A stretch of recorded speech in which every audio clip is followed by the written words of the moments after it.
Magandang buhay sa inyong lahat. Sa mga dating kaklase, kaibigan, kapamilya ng Elpidio Quirino High School Batch 91. Sa yung muli tayong nagtitipon-tipon, hindi lang ito reunion ng mga pangalan at mukha mula sa nakaraan.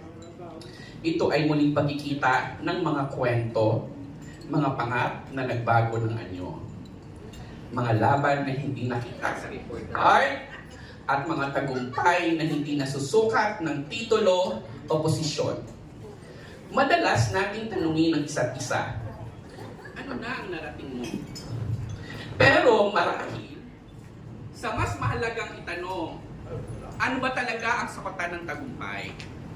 Ito ba ay kursong natapos, ang ranggong naabot, o ang halagang kinikita?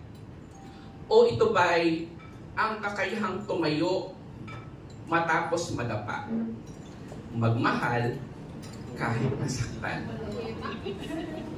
At magbahagi kahit kapos.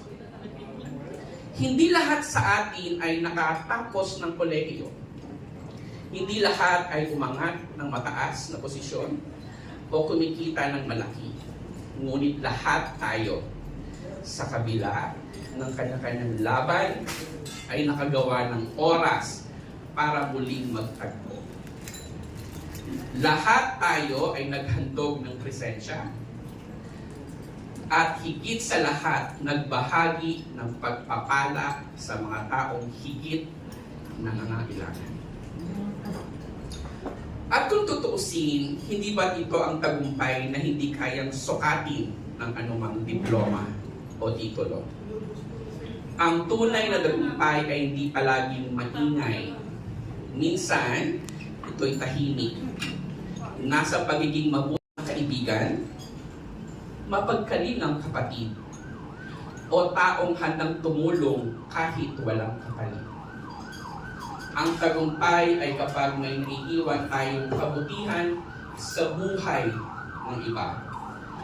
Kaya ngayong araw na ito, habang tinitingnan natin ang isa't isa, huwag nating tanungin kung ano ang naabot, kundi sino ang ating naging kasama sa mga hamon at pagsubok sa ating buhay habang pinipilit natin nitian ito. Kaya naman, iiwan ko sa inyo ang isang tanong. Kung mawawala ang lahat ng titulo, posisyon at ari-arian, ano ang iiwan na magsasabing naging matagumpay ka bilang tao?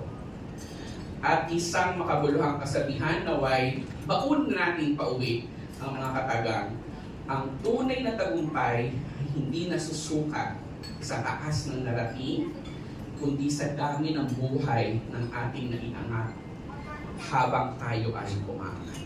Ang lagi ko binabanggit ay manatiling may mga ngiti sa labi sa hamon ng buhay.